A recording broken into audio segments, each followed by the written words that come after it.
Hello' মাই dear student. তো তোমালোকে দেখিছা আমি ক্লাছ 9 আৰু ক্লাছ 12 9 মেথছ মেথমেটিক্স দি আছিলোঁ আৰু ক্লাছ 12 ফিজিক্স দি আছিলোঁ, ঠিক আছে। তো আজি আমি ক্লাছ 10 মেথছটো ষ্টাৰ্ট কৰিম। তো ফাৰ্ষ্ট চেপ্টাৰ আমাৰ আছিলে ৰিয়েল নাম্বাৰছ, মানে বাস্তৱ সংখ্যা, ঠিক আছে। তো চাবা অকণমান ৰিয়েল নাম্বাৰছ বাস্তৱ সংখ্যা, ঠিক আছে। তো ৰিয়েল নাম্বাৰছটো জানিব হ'লে কেইটামান টাৰ্মছ আমি জানিব লাগিব। ৰিয়েল নাম্বাৰ মানে কি? বাস্তৱ সংখ্যা। ৰিয়েল নাম্বাৰ মানে বাস্তৱ সংখ্যা। আমাৰ নেচাৰত দুটা সংখ্যা এক্সিষ্ট কৰে, মানে ৰিয়েল নাম্বাৰছটো এক্সিষ্ট কৰে, আৰু এটা আমি কি কওঁ ইমেজিনাৰী নাম্বাৰ, ঠিক আছে। মানে নাম্বাৰছ দুটা প্ৰকাৰৰ, এটা হৈছে বাস্তৱ সংখ্যা ৰিয়েল নাম্বাৰ আৰু এটা হৈছে ইমেজিনাৰী নাম্বাৰ। ইমেজিনাৰী নাম্বাৰটো তোমালোকে হায়াৰ ক্লাছত পাবা, এতিয়া ক্লাছ 10লৈ তোমালোকে বাস্তৱ সংখ্যাটো পাবা, ঠিক আছে। তো চোৱা কি হয়, ৰিয়েল নাম্বাৰ জানিব হ'লে আমি কি কৰিব লাগিব, আমি কেইটামান টাৰ্মছ জানিব লাগিব। এক নম্বৰ মই লিখিলোঁ ইণ্টেজাৰ্ছ। ইণ্টেজাৰ্ছ মানে কি? অখণ্ড সংখ্যা। ইণ্টেজাৰ্ছ মানে অখণ্ড সংখ্যা, ঠিক আছে। অখণ্ড সংখ্যা কাক কম? যোনটো নাম্বাৰ -ইনফিনিটি 0 প্লাছ ইনফিনিটিলৈ যাব, সেইটো আমাৰ অখণ্ড সংখ্যা বা ইণ্টেজাৰ্ছ। ইণ্টেজাৰ্ছ মানে কি কম?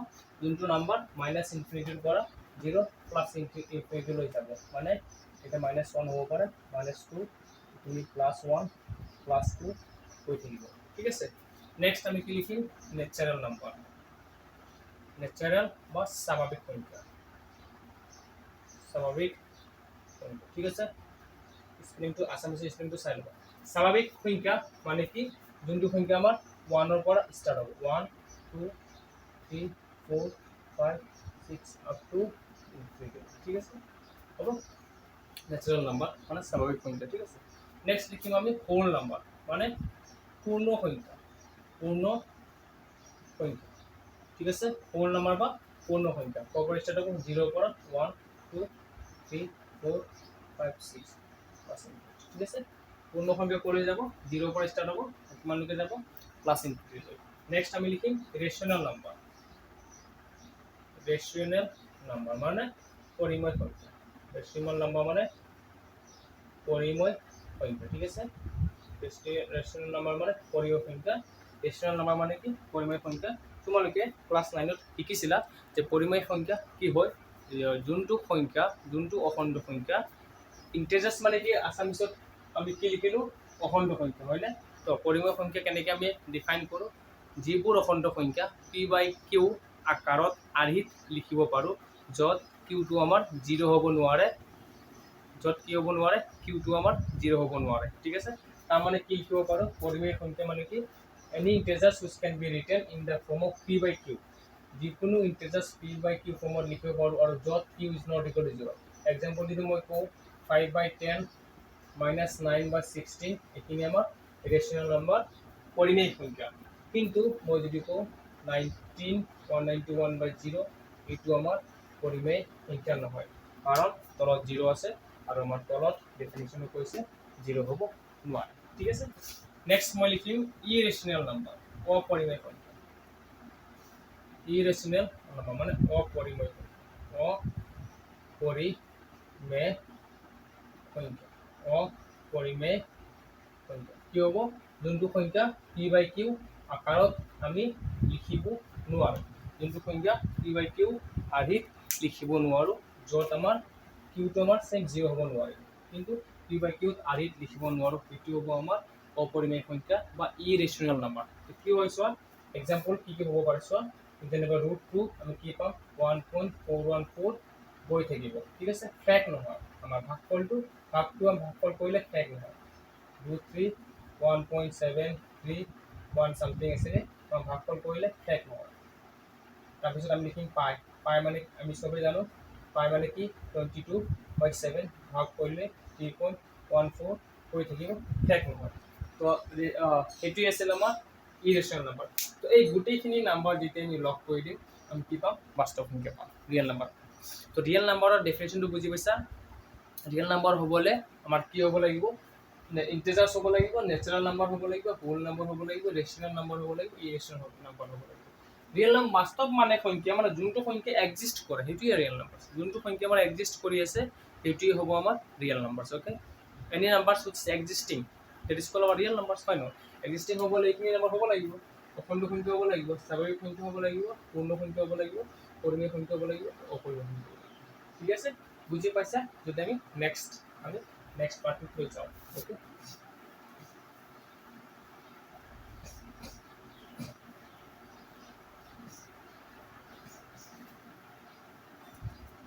তো আমাৰ নেক্সট কি আছিল ইয়াতে? নেক্সট আছিল এটা কম্পোজিট নাম্বাৰটো জানিব। কম্পোজিট নাম্বাৰ আচ্ছা মই দি আছোঁ। নেক্সট আমি জানিম যে এটা নেচাৰেল নাম্বাৰ কেনেকৈ লিখিব পাৰোঁ। অ'কে, ফাণ্ডামেণ্টেল থিয়ৰম এৰিথমেটিক, এটা আমাৰ চোৱা টপিক এটা আছে বুকত লিখি আছে মানে ষ্টাৰ্টিঙত, fundamental theorem of arithmetic. Fundamental theorem of arithmetic এইটো কাক কোৱা হৈছে চোৱা, এইখিনি বস্তু জানিলে বাকী ক্লাছবোৰ ইজি হৈ যাব। ঠিক আছে, ফাণ্ডামেণ্টেল থিয়ৰম অফ এৰিথমেটিক মানে কি কৈছে চোৱা, যিকোনো এটা নেচাৰেল নাম্বাৰ মানে স্বাভাৱিক সংখ্যা আমি কেনেকৈ লিখিব পাৰোঁ, প্ৰাইম ফেক্টৰাইজেশ্যনৰ প্ৰডাক্টত লিখিব পাৰোঁ। Any natural number can be written as a product of prime factorization. Okay, any natural number can be written as a product of prime factorization। ঠিক আছে, যিকোনো এটা স্বাভাৱিক সংখ্যা আমি মৌলিক উৎপাদনৰ পূৰণফলত লিখিব পাৰোঁ, উৎপাদকৰ পূৰণফলত লিখিব পাৰোঁ। ফৰ এক্সাম্পল চোৱা, মই কি লিখিম, 2 এটা 2 into 1 4 2 4 2 into 2 হ'ব। তাৰপিছত কি দিম মই 253, এইটো কেনেকৈ লিখিম আমি 11 into 23 and so on। মানে কি দিলোঁ চোৱা, 2 এটা মৌলিক সংখ্যা, প্ৰাইম নাম্বাৰ আমি জানো, তো 2 into 1 লিখিব পাৰোঁ। 4 এনি নেচাৰেল নাম্বাৰ, 2টো আমাৰ নেচাৰেল নাম্বাৰ হয়, প্ৰাইম নাম্বাৰ হয়। ঠিক আছে, তো 4ও এটা আমাৰ নেচাৰেল নাম্বাৰ হ'লে এক আমি 2 into 2 চোৱা, 2টো আমাৰ কি হয়, মৌলিক সংখ্যা হৈছে নাই, 2টো মৌলিক সংখ্যা হৈছে নাই, এটা 253 কৰিছোঁ, 253 আমি 11 into 23, তো 11 আৰু 23 আমাৰ মৌলিক সংখ্যা মানে প্ৰাইম নাম্বাৰ হৈছে। কি কৈছে আমাক চোৱা, ফাণ্ডামেণ্টেল থিয়ৰম অফ এৰিথমেটিক কি কয়, আমাৰ ফাণ্ডামেণ্টেল থিয়ৰম অফ এৰিথমেটিক কি কয়, any natural number can be written as the product of prime factorization. যিকোনো এটা নেচাৰেল নাম্বাৰ আমি কেনেকৈ লিখিব পাৰোঁ, প্ৰাইম ফেক্টৰাইজেশ্যনৰ প্ৰডাক্টত লিখিব পাৰোঁ। ওকে, যিকোনো এটা স্বাভাৱিক সংখ্যা, এই থিয়ৰমটোৱে কি কৈছে আমাক, যিকোনো এটা স্বাভাৱিক সংখ্যাক আমি কেনেকৈ লিখিব পাৰোঁ, যে মৌলিক সংখ্যাৰ উৎপাদকৰ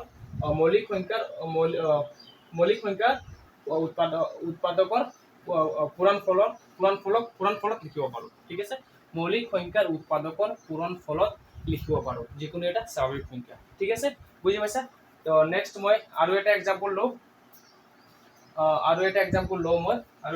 লওঁ, তো তোমালোকৰ বস্তুটো ধুনীয়াকৈ ক্লিয়াৰ হ'ব। আৰু এটা এক্সাম্পল লওঁ, 32760। ঠিক আছে, 32760 ইয়াক মই কৰিছোঁ, কি পাম, মই ষ্টাৰ্টিং 2 পৰা কৰিম, 2 গ'লে কিমান পাম, 16 পাম, 3 পাম, 9 পাম, 0 হ'ব, হয়নে? হয়, 2 16 32, 2 3 6, 2 8 হ'ব ন, 2 8 16 0। ঠিক আছে, নেক্সট আকৌ কি কৰিম, 2 দি কৰিম, 2 8 16 হ'ব, 2 1 2 2 9 0। ঠিক আছে, আকৌ কৰিম, 2 দি যাব, 2 40 40 वाला 19 9 0 10 কি হ'ব, 2 40 80 19 2 9 18 10 5 হ'ব নে? নেক্সট আমি কি দিম, এইটো 3 দি যাব আমাৰ চাব কেনেকৈ, 9 5 যা 14 আৰু 4 18, 3 দি যাব, 3 13 39 19 যাব, 16 18 10 যাব, একেল 1 1 আৰু 5 15 3 5 যা 15। ঠিক আছে, নেক্সট আকৌ মই কি দি দিম, 6 5 11 11 3 14 15 আকৌ 3 দি যাব, 2 3 4 যা 12 যাব, 1 থাকে 1 আৰু 6 16 হৈ যাব, 3 5 যা 15 1 থাকে 15 3 5 যা 15, তারপর কি পালো আমি 455। তো 455 আকৌ কি দি যাব চোৱা, 5495 14, 3 দি না যায়, 3 দি যাব নে না যায়, 549 আৰু 514, 3 দি না যায়, নেক্সট 4 দি যাব নেকি, না যায়, 5 দি যাব লাগিব, 591। এতিয়া আকৌ 5 দি যাব নে, এই নম্বৰটো 51 না যায়, 6 দি যাব না যায়, 77 30। ইয়াত আমি কি দেখা পালো চোৱা, এতিয়া 32760 যদি কৰোঁ, 2 into 2 into 2 into 3 into 3 into 5 into 7 into 30। ইয়াক আমি কেনেকৈ লিখিব পাৰোঁ, 2 কেইটা আছে 3টা, 3 কেইটা আছে 2টা, 5 এটা আছে, 7 এটা আছে, 30 এটা আছে।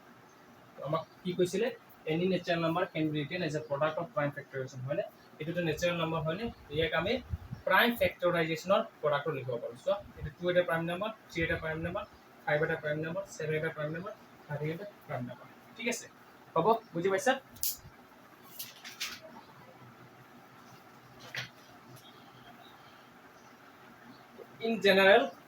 in general আমি কি লিখিব পাৰো এই থিওৰেমটো কি কৈছে আমাক চোৱা এই থিওৰেমটো কি ক'লে আমাৰ in general আমি কেনেকৈ লিখিব পাৰো আমি কেনেকৈ লিখিব যদি x এটা প্ৰাইম নাম্বাৰ হয় x এটা যদি প্ৰাইম নাম্বাৰ হয় p1 p2 up to pn লৈ যাব মানে pn লৈ যাব আৰু আৰু কেনেকৈ লিখিব পাৰো p1 to less than equal to p2 less than equal to pn মানে p2 to p1 তকৈ ডাঙৰ হ'ব লাগিব আৰু pn to p2 তকৈ ডাঙৰ হ'ব লাগিব ঠিক আছে তো এক্সাম্পল ইয়াত আমাৰ চোৱা চেক কৰা ডাঙৰ আছে নে নাই 32760 so 2 into 2 into 2 into 3 into 3 into 5 into 7 into 13 so এটো যদি আমি p1 লও ঠিক আছে এটো p1 হৈ গ'ল এটো p2 হৈ গ'ল হয়নে এটো p3 হৈ গ'ল এটো p4 হৈ গ'ল এটো p5 হৈ গ'ল তো চোৱা p এই 2 কিটা p1 হৈ যাব 3 to p2 হৈ যাব 5 to p3 হ'ব 7 to p4 হ'ব 7 to p5 হ'ব হ'বনে হ'ব এটা চোৱা p2 to p1 তকৈ ডাঙৰ হ'ব লাগিব ডাঙৰ হৈছে নে হৈছে 3 2 তকৈ ডাঙৰ p3 to p2 তকৈ ডাঙৰ হ'ব লাগিব হৈছে নে 5 3 তকৈ ডাঙৰ p4 to p3 তকৈ ডাঙৰ হ'ব লাগিব 7 5 তকৈ ডাঙৰ আৰু p5 to p4 তকৈ ডাঙৰ হ'ব লাগিব 13 7 তকৈ ডাঙৰ তো এটি আছিল আমাৰ ফান্ডামেন্টাল থিওৰেম অফ এৰিথমেটিক ঠিক আছে তো এটা যদি হৈ গ'ল তো এতিয়া মই কি কৰিম এটা কোশ্চন লৈ পেলাই তোমাক বুজাই দিম প্ৰাইম ফেক্টৰাইজেশ্যন মেথডটো কি হয় ঠিক আছে বুজাই দিম এটা কোশ্চন লৈ পেলাই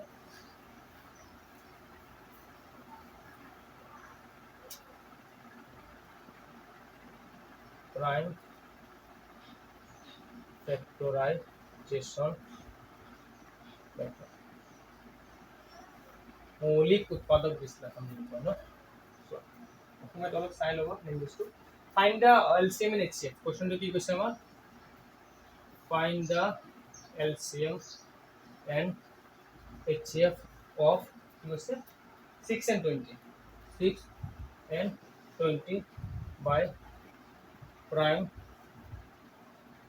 factorization method ঠিক আছে prime factorization method দিয়ে আমি 6 আৰু 20 এৰ HCF আৰু LCM উলিয়াব লাগে ঠিক আছে তো কেনেকৈ উলিয়াইছো 6 আগৰ দৰে কৰিম 6 পাবলৈ কি কৰিম 2 3 যা 6 হয় নে 3 পাবলৈ কি কৰিম 3 into 1 তো 6 কি পাইছো 2 into 3 into 1 এটা আমি 6 পালো হয় নে ওকে নেক্সট কি লিখিম আমি নেক্সট কি লিখিম 20 20 পাবলৈ কি কৰিম 2 into 10 দিম और 10 এ পাবলৈ কি কৰিম 25 দিম হয় নে 25 ঠিক আছে হ'ব 5 যাব নে 5 into 1 5 যাব ঠিক আছে তো 20 কি পালো আমি 20 কি পালো 2 into 2 into 5 into 1 ঠিক আছে পালো নে দুটা আমি পালো ঠিক আছে ইয়াত চোৱা এতিয়া মই যদি 22 ইয়াত লৈ আনো 22 লৈ আনো 2 into 2 into 5 into 1 ঠিক আছে তো ইয়াত চাবা আমাক HCF যেটো লো HCF মানে হাইয়েস্ট কমন ফ্যাক্টর হয় না HCF মানে হাইয়েস্ট কমন ফ্যাক্টর বা গসাউ ঠিক আছে গসাউ আমি কি পাম চাবা কি পাম গসাউ কমন কি হয়েছে আমার 2 কমন হয়েছে আর কমন আছে নাকি কমন নাই কমন কি হৈ আছে আমাৰ 6 আৰু 20 এর মধ্যে 2 2 কমন হৈ আছে তো গসাউ আমি 2 পালো হাইয়েস্ট কমন ফ্যাক্টর নেক্সট আমি কি লম লসাগু LCM মানে লসাগু বা লসাগু হয় ঠিক আছে LCM কি পালো চোৱা LCM মানে লোয়েস্ট কমন ফ্যাক্টৰ হ'ব ঠিক আছে লোয়েস্ট কমন ফ্যাক্টৰ কি আছে আমাৰ 3 আছে পিছত 5 আছে কিন্তু কমন নাই ঠিক আছে তাৰ পিছত কি আছে 2 আছে মানে এই দুটাৰ পৰা এটা আমি ল'ব লাগিব কি পাম চোৱা 3 by 15 to 13 to 60 তো লসাগু কিমান পাইছো 60 আৰু গসাগু কিমান পাইছো 2 লসাগু কিমান পাইছো 60 আৰু গসাগু 2 পাইছো ঠিক আছে এইখিনি বুজি পাইছা এখানে যদি বুজি পাইছা আৰু অকমান মোক জায়গা দিয়া স্পেস দিয়া মই এইখিনি জায়গা অকমান রাফ কৰি দিও অকমান জায়গা মোক লাগে এইখিনি তো বুজি পাইছা মই কি কৰিম চাবা এতিয়া মই কি কৰিম therefore HCF কাকা লৈছো আমি 6 আৰু 20 into LCM কাকা লৈছো 6 আৰু 20 দুটা যদি পূৰণফল কৰোঁ HCF আৰু LCM, ঠিক আছে? তো আমি কি পাম LCM আৰু HCF যদি পূৰণফল কৰোঁ তেনেহ'লে আমি কি পাম চাবা 6 × 20 120 পাম। মানে এই দুটা সংখ্যা 6 আৰু 20 পূৰণফল কিমান পালোঁ আমি 120 পালোঁ, ঠিক আছে? হ'ব তেতিয়া 6 আৰু 120 লৈছোঁ, ঠিক আছে? 6 LCM × HCF কিমান পালোঁ আমি 120 পালোঁ, ঠিক আছে? হ'ব এতিয়া চোৱা HCF × LCM টো ডাইৰেক্ট কৰোঁ মই। একচুয়ালি ইয়াত আমি কি ওলাইছে এই নাম্বাৰ দুটা পূৰণফল ওলাইছে 6 আৰু 20 নাম্বাৰ দুটা পূৰণফল ওলাইছে, ঠিক আছে?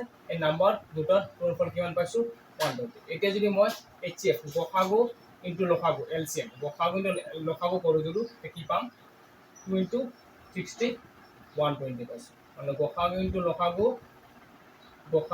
লসাগু HCF ইনটু LCM মানে কি হ'ল এই নাম্বাৰ দুটা পূৰণফল।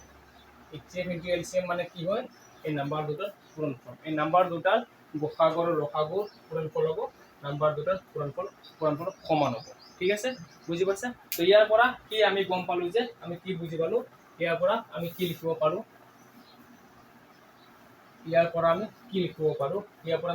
পাৰোঁ যিকোনো এটা পজিটিভ নাম্বাৰ A আৰু B যদি লওঁ এটা পজিটিভ নাম্বাৰ যদি লওঁ A আৰু B তেনেহ'লে HCF AB আৰু LCM AB মানে গসাগু ABৰ গসাগু আৰু ABৰ লসাগু পূৰণফলটো কাৰ সমান হ'ব A আৰু B সমান হ'ব। এইটোৱে আছিল আমাৰ ফৰ্মুলা, ঠিক আছে? আৰু প্ৰাইম নাম্বাৰ মৌলিক সংখ্যা তোমালোকে জানা প্ৰাইম নাম্বাৰ কাক কৈছে যোনটো সংখ্যা অকল একৰ লগত ভাগ হ'ব, ঠিক আছে? যোনটো সংখ্যা ডিভাইডছ মাল্টিপ্লাই ইটসেল্ফ যোনটো সংখ্যা অকল নিজৰ লগত মাল্টিপ্লাই হ'ব তাকে আমি ক'ম prime number. The number which multiply by itself only is called prime number, okay? The number which multiply by itself only is called prime number. The number which multiply by itself only is called prime number. যোনটো number আমি অকল নিজৰ যোনটো number অকল একেৰে multiply কৰিব পাৰোঁ যোনটো number অকল একেৰে পূৰণফল কৰিব পাৰোঁ সেইটোকে নাম্বাৰক আমি কি কওঁ মৌলিক সংখ্যা বুলি কওঁ, ঠিক আছে? তো আই হোপ তোমালোকে ক্লাছটো বুজি পাইছা। যদিও বুজি পোৱা নাই মোক কমেণ্ট লাইক শ্বেয়াৰ কমেণ্ট কৰি জনাবা, নিশ্চয় তোমালোকৰ কমেণ্টৰ এনচাৰটো মই দিম, ডাউটটো ক্লিয়াৰ কৰিব চেষ্টা কৰিম। আৰু মই ইয়াতে তোমালোকৰ আজি ফাৰ্ষ্ট ক্লাছ ফাউণ্ডেশ্যন মই যিমান পাৰিছোঁ চেষ্টা কৰিছোঁ তোমালোকক বুজাবলৈ। এইখিনি যদি বুজি পাই গৈছা বাকী ক্লাছবোৰ ইজি হৈ যাব। Thank you so' much for today's class.